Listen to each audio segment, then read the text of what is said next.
Welcome to the Mobile Home Park Mastery Podcast, where you will learn how to identify, evaluate, negotiate, perform due diligence on, finance, turn around, and operate mobile home parks. And now, here is your host, the fifth largest mobile home park owner in the United States, Frank Rolfe. Mobile home parks require lower management, but they're not devoid of management.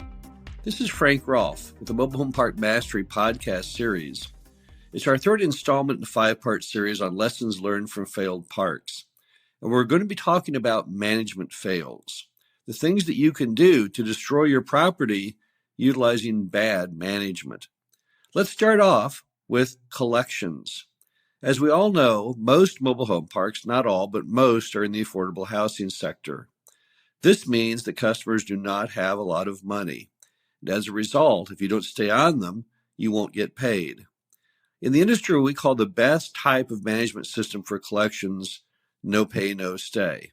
What this means is simply if you don't pay your rent, you get evicted. It's not complicated. It's not rocket science. Basically, there's certain steps you follow. The rent is due on the 1st, it's late after the 5th, and a late fee is assessed. Then you give the customer a demand letter, which is prescribed by each individual state. Following the demand letter, you file the eviction.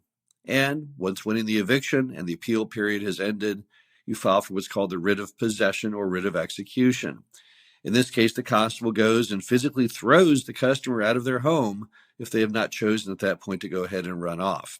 What happens when you don't do no pay, no stay? Well, terrible things happen to your property. Absolutely epic fails occur if you don't collect the money. We've bought mobile home parks from mom and pops that had up to 30% of the tenant base not paying the rent. And I don't mean recently, I mean sometimes for years. It is not uncommon in some mom and pop parks to see $7,000 or even $10,000 balances owed on a $300 monthly lot rent because the customer hasn't literally paid in years. You cannot run your property in this manner. If you do not have revenue coming in, you clearly cannot cover any of your expenses and or your debt payment. And on top of that, you're not going to hit any of your requirements with the lender when you made the loan to begin with. You will look like a complete idiot. So, what does it mean? It means you have to enact no pay, no stay. No other system works. If you are doing partial payments, forget it. If you are trying to let people pay on their own on an honor system, it's never going to happen. The only system, regardless of the location of where property is, style of operation or tenant base is, you must toe a strict line that they've got to pay or they simply cannot stay. Another big management fail is when they don't abide by the rules, and we call this no play, no stay. If you don't play by the rules, once again, you can't stay in the mobile home park. Even though people own their own homes, they're still subject to that lot lease agreement to keep the home on our property. And if they elect not to keep the property in good condition, if they let their home go down the drain, the skirting fall off, junk in the yards, a couple pit bulls on chains in the yards, the park owner always has the prerogative of not renewing their lease. Most leases in the industry are month to month, so it's not that difficult. And we call this process no play, no stay. We don't want to lose any customers. We want to keep all of our customers. It makes no economic sense to throw a customer out. However, sometimes certain customers drag the entire community down. They refuse to follow the rules, and it damages the quality of life of everyone in the mobile home park. As a result, you've got to, on the worst case basis, utilize no play, no stay. Now, you're way better off going to the residents in advance of that situation and trying to work with them amiably to resolve it. But we've had residents tell us, get off my lot. I don't care what you say. I'll do whatever I want. That attitude will not work in a community. It doesn't work in the city itself. That kind of resident needs to move way out in the county where there's no one around for miles. When you have neighbors in very close proximity, yet you refuse to do anything that most people would know you have to do in a modern society, then that customer simply cannot remain. And on that note, no play, no stay also damages, obviously, your property condition, which ruins the way things look, which is going to negatively affect you when the bank does their annual inspection, or when you go to sell the property or refinance the property or get it appraised. So that falls into another additional management fail, which is property condition. Now, most mobile home parks don't have a lot of property to take responsibility for. You have the common areas, which can sometimes be a clubhouse and a pool and your entry. And then, of course, you'll also have your vacant lots. But sometimes the worst thing we see in the mobile home park are the common areas. How many parks have you driven into where the clubhouse has a broken window with a board over it? How many of you seen where the pool is green with slime? How many of you seen where the playground equipment has fallen off? The swings have fallen right off the poles. All you can do with the thing that holds the swing up is do a chin up if you wanted. That's not good for business. So that's another epic management fail, is when the common areas themselves look terrible.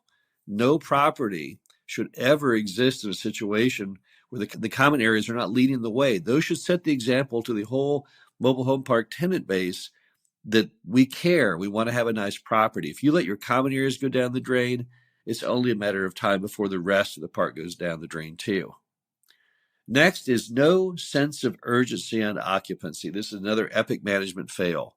What happens is the owner of the property lets the manager, who doesn't much care anyway because it's not their money, run wild when it comes to having vacant units or vacant lots.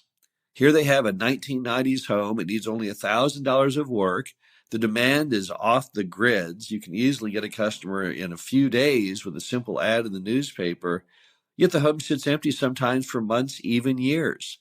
We've gone into mobile home parks that we've purchased where there can sometimes be 10 homes or more stacked up, ready to rent, ready to sell, and the only reason there's nobody in them is that the manager refused to answer the phone or make any showings. That does not work. Once again, think of what you promised your bank. You're trying to hit at least stabilized occupancy of 80% or maybe even higher if the park was higher when you bought it. You can't let it go down the drain. It's not going to work for anyone. It's not even really good for the nation, which has such a huge demand right now for affordable housing. You've got to make sure your manager is at all times has a high sense of urgency. So how do you do that? Really only two ways. One, give a really impressive commission structure to your manager to get all homes out the door. Number two, always stay on top of the manager, constantly bugging them and reminding them, how are we doing on getting that home out the door? And don't forget to look instead of the macro picture at the micro. Are the ads being run? Is the home properly cleaned out? Is the yard presentable? These are the things that get the home out the door. Don't just keep saying to the manager, hey, manager, did you get that home occupied yet? Instead, say, hey, manager, send me a smartphone photo of the banner at the front. Send me a smartphone photo of the signs in the window in the yard saying the home is for sale or rent. Show me a smartphone picture of the newspaper ad. Show me that you're on Craigslist. And then on top of that, start mystery shopping. It doesn't hurt to call your park all the time, pretending to be a customer to see, does the manager answer the phone? What do they say when they do answer the phone? These are the type of things that you have to do, the basic building blocks of getting homes filled. Yet so many managers out there are not doing them, and yet so many owners are letting them run wild. Final one is following the budget. One of the epic management fails, if not the most important one, is when the park owner fails to even be concerned about that very basic item called meeting their budget.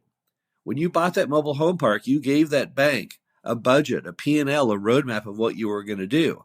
And you gave one to yourself, even if there's no bank, even if you own it free and clear. You owe it to yourself to follow that roadmap, that GPS system that says, here are the steps I have to take to get to where I want to go. And you've got to stay all over that budget to make sure that you do it. You should go ahead and every month set aside a certain day, a certain time, and have a meeting with yourself or with your other partners where you show the performance for the prior month. You look at the revenue, you look at the expenses, you look at your budget, you look at your actual, what really occurred, and the difference. Any item that is better than you planned, well, that's great. Don't worry about it. It's the items that didn't stack up to what you thought that you have to really be concerned about. You need to look at each one and brainstorm. What happened here? How was I so wrong? How can I get better in the future going forward? And then equally important, enact those steps. It's the old saying, think like a man of action, act like a man of thought. Don't just think about it. Take the action necessary to make it happen. A budget is really, again, like a GPS system. And if you don't do what the GPS tells you to do, where do you end up? I don't know where you end up, but you never end up where you were supposed to be. That's for sure. And with the demand for affordable housing so high right now, anybody who is not hitting or beating budgets has done something terribly wrong. The number one management fail we see on hitting budgets typically revolves around water and sewer.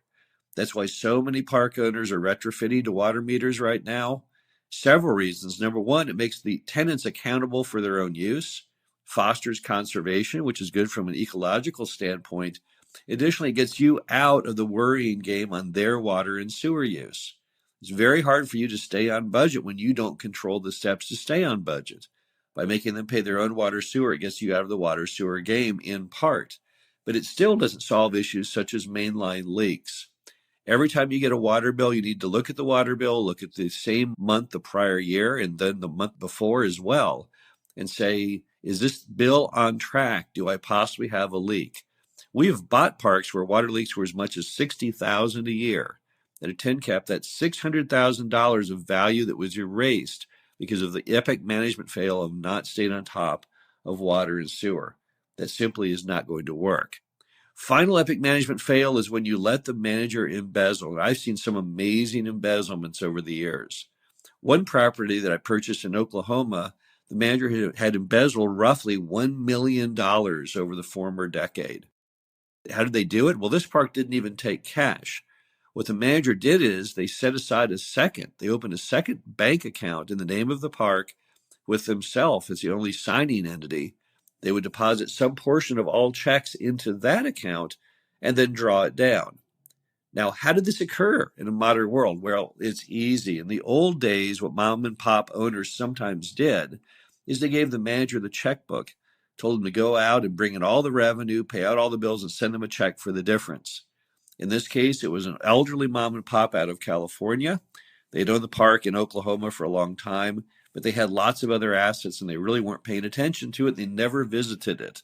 So the manager saw the opportunity and started embezzling huge amounts of money. We're talking about $100,000 a year for a decade. Now, mom and pop had no debt, so it didn't cause them any problem paying their bills. It was simply, though, money that if they'd only properly managed the park would have been in their pocket and not that of the managers. So how do you stop embezzlement? Well, number one, never take cash. But number two, always be aware that you can still be embezzled even if you don't take cash. Let me give you two other examples of things that managers do. One thing a manager can sometimes do is tell you that you need to get a bunch of tools or supplies. And then when you get them, they turn right around and sell them on eBay. That's a pretty terrible one. But then this next one's even worse. They'll get in collusion with a plumber typically, and they'll tell you that there's a broken sewer main and it needs to be fixed immediately. It's going to cost $5,000. The problem is there's no broken sewer main. The plumber does no work, sends you a bill for $5,000, which you call the manager to see if it was successfully completed. And of course, they say, yes, it was. And then the plumbing company gives the manager $2,500, basically splitting the illegal proceeds. What can it do to your park? Well, many things. Those kinds of epic management fails can even cause the seller to sell the park off in distress, thinking they can't keep the water and sewer alive. But all of these definitely damage the overall value of the property so that when you go to sell it, you do not hit your goals at all on value. And it's a shame because the value was always there. You simply lost it through your epic management fail. Now, next week, we're going to go over great financing fails in mobile home parks. And again, this is Frank Rolfe with the Mobile Home Park Mastery podcast series. Thanks for being here. Talk to you again soon. Thank you for listening to the Mobile Home Park Mastery podcast. Be sure to visit us at mhpmastery.com to subscribe to the show, read our show transcriptions, and access all of our great information on mobile home park investing.